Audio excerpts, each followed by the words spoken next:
आज मैं स्टार्ट करने जा रहा हूँ topic anti amoebic drugs. Anti amoebic drugs में डिफिनीशन पे आ जाते हैं। पहले, the drugs which are used in the treatment of amoebiasis is called anti amoebic drugs. वो ड्रग्स जो अमोबियासिस के ट्रीटमेंट में यूज होती है एंटी अमोबिक ड्रग्स कहलाती हैं।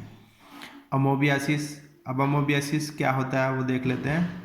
Amoebiasis is an infectious disease caused by Entamoeba histolytica.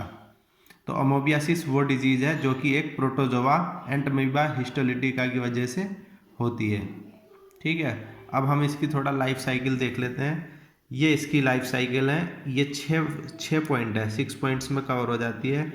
पहला है इंगेशन ऑफ सिस्ट, मतलब जब हम कभी कंटामिनेटेड फूड या कंटामिनेटेड हैंड्स से फूड खाते हैं तो ये हमारे स्टमक में चला जाता है। जैसे पॉइंट नंबर 1, ये पॉइंट नंबर 1 लिखा हुआ है। इसी तरह से 2, 3, 4 ये इधर लिखे हुए हैं कि 1, 2, 3 पे क्या क्या होता है।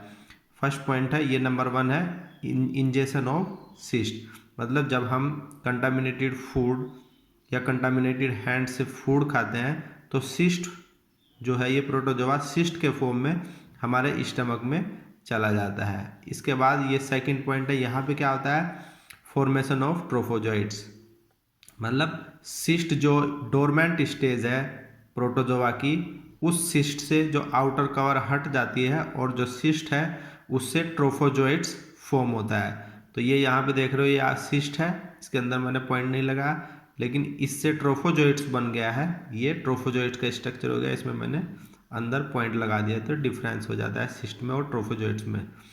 तो सिस्ट के इंजेक्शन के बाद ट्रोफोजोइट्स फॉर्म होता है। थर्ड पॉइंट है पेनिट्रेशन इनटू इंटेस्टाइनल वाल।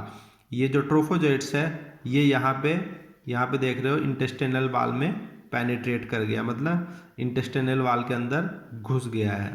ठीक। फोर्थ पॉइंट है मल्टीप्लाइकेशन ऑफ ट्रोफोजोइट्स इन कोलोनिक वाल, मतलब ये जो यहाँ से देख रहे हो ये कोलोनिक वाल है, ये और ये क्या है, ल्यूमेन है। तो कोलोनिक वाल के अंदर जो ट्रोफोजोइट्स है वो पेनिट्रेट कर गया। इसके बाद ये फोर्थ पॉइंट में यहाँ पे देख रहे हो मल्टीप्लाइकेशन, मतलब मल्टीप्लाई होगा, एक ट्रोफोजोइट से 2 बनेंगे, 2 से 4 बनेंगे, इस तरह से ये मल्टीप्लाई हो जाता है। तो ये कोलोनिक वाल जो है इससे इन्फेक्टेड हो गई और ट्रोफोजोइट्स कोलोनिक वाल को यहाँ पे इन्फ्लेम्ड कर देता है, इन्फ्लेम्ड कर देता है, मतलब सूजन पैदा हो जाती है। फिफ्थ पॉइंट देखिए, सिस्टेमिक इन्वेजन, मतलब यहाँ एक कोलोनिक वाल जो है ये स्वेल हो गई, इसके बाद यहाँ से ये ब्लड के अंदर चला जाता है, जिसको कि बोला गया है सिस्टेमिक इन्वेजन, मतलब ब्लड के अंदर चला गया। तो जब ब्लड के अंदर चला जाता है तो फिर ये ब्लड चूँकि पूरी बॉडी में सर्कुलेट होता है, तो यहाँ पे फिफ्थ पॉइंट जो है ये ये फिर पूरे सिस्टम को अफेक्ट करता है। जैसे सबसे ज़्यादा इफेक्ट करता है लीवर को, फिर लंग्स, स्प्लीन, ब्रेन। तो लीवर को जब अफेक्ट करता है तो ये लीवर में पस फॉर्म कर देता है। अब 6 पॉइंट देखिए, सिस्ट डिस्कार्डेशन इन फीसेस। सिस्ट जो होता है वो फीसेस में डिस्कार्ड हो जाता है। जैसे ये ट्रोफोजोइट्स है, कुछ ट्रोफोजोइट्स को कोलोनिक वाल को अफेक्ट करती है, कुछ ट्रोफोजोइट्स आगे बढ़ जाते हैं और फिर ट्रोफोजोइट से सिस्ट फॉर्म हो जाता है और ये सिस्ट जो है फिर फीसस के थ्रू बॉडी से आउट हो जाता है। और फिर फर्दर अगर कोई पर्सन इन सिस्ट से इन्फेक्टेड हो गया, सपोज उसके हैंड इन्फेक्टेड हो गए या फूड इन्फेक्टेड हो गया, वो पर्सन इसको खाएगा, फिर ये साइकिल दोबारा से स्टार्ट हो जाएगी। मीन्स ये फिर जो है स्टमक के थ्रू कंटामिनेटेड हैंड या फूड के थ्रू एंटर जाएगा। सेम इस तरह से ये प्रोसेस 6 पॉइंट में कवर हो जाती है। सिस्ट क्या होता है और ट्रोफोजोइट्स क्या होती है इसको बता देता हूँ। सिस्ट होता है डोरमेंट स्टेज, मतलब प्रोटोजोआ की डोरमेंट स्टेज होती है और इसके ऊपर एक लेयर होती है जो कि इसको डोरमेंट फेज में बना के रखती है, मतलब इन्वायरमेंटल इस पर कोई इफेक्ट नहीं होगा जब ये बॉडी से बाहर होता है। तो जब हमारी बॉडी के अंदर जाएगा सिस्ट से ट्रोफोजोइट बनेगी और फिर ये हमको इन्फेक्ट करेगा। ठीक है, तो ये इसकी लाइफ साइकिल है। अब हम इधर देख लेते हैं, ये मैंने यहाँ पे लिखा है किस तरह से अफेक्ट करता है। It usually spreads by contaminated food and water, जैसे कि मैंने बताया था ये कंटामिनेटेड फूड और वाटर से फैलता है। It mainly affect the colon, जो हमारी लार्ज इंटेस्टाइन है उसको अफेक्ट करता है। But other organs like liver, lungs, spleen, brain are also affected afterwards. पहले तो कोलोन को अफेक्ट करता है, लेकिन जैसे जैसे डिजीज बढ़ती है तो ये लीवर को अफेक्ट करते हैं, जहाँ पे लीवर एब्सेसिस मतलब पस फॉर्म कर देता है। फिर लंग्स, स्प्लीन, ब्रेन को भी अफेक्ट करता है बाद में। अफेक्ट करने से क्या होता है, जैसे ड्यूरिंग एक्यूट फेज, स्टार्टिंग में क्या होता है, ये इंटेस्टाइनल अमोबियासिस प्रोड्यूस करता है पेशेंट में।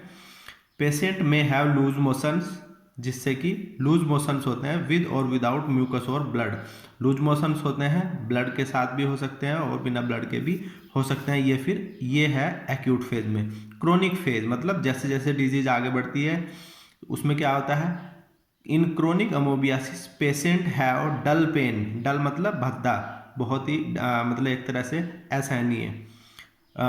इन chronic amoebiasis patient have dull pain in right lower abdomen. Right lower abdomen मतलब लीवर को जब अफेक्ट करता है तो ये क्रोनिक फेज में लीवर को अफेक्ट करेगा, तो लीवर को अफेक्ट करने की वजह से वहाँ पे डल पेन होगा। एब्डोमेन मतलब लोअर एब्डोमेन में, राइट साइड में। फाउल स्मेल इन स्टूल, जो स्टूल प्रोड्यूस होगा उसमें बहुत दुर्गंध होगी। एंड लॉस ऑफ एपेटाइट, भूख नहीं लगेगी। Next, in case of liver amoebiasis, liver amoebiasis के केसेस में the patient may have pain in right abdomen, जैसे कि मैंने ऊपर बताया था।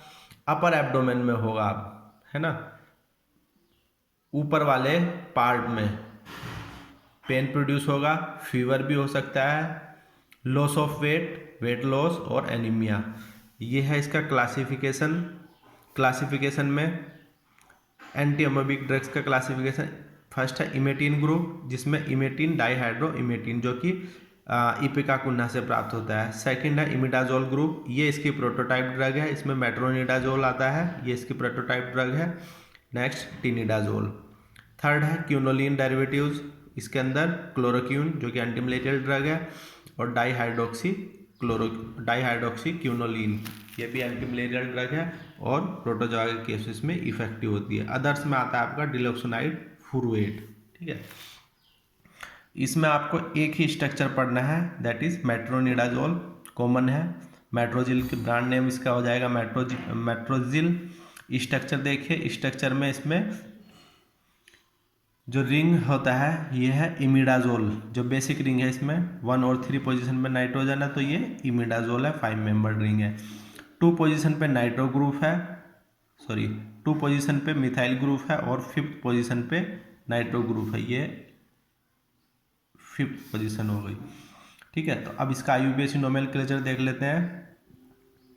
1 पोजीशन पे कौन सा ग्रुप अटैच है, ये है 2 हाइड्रोक्सी इथाइल। 2 हाइड्रोक्सी मतलब यहाँ पे अगर हम चाहे तो इसकी नंबरिंग भी कर सकते हैं, 1 और 2 मतलब 2 पोजीशन पे हाइड्रोक्सी ग्रुप है और ये इथाइल। 2 हाइड्रोक्सी इथाइल ये किस पोजीशन पे है, 1 पोजीशन पे।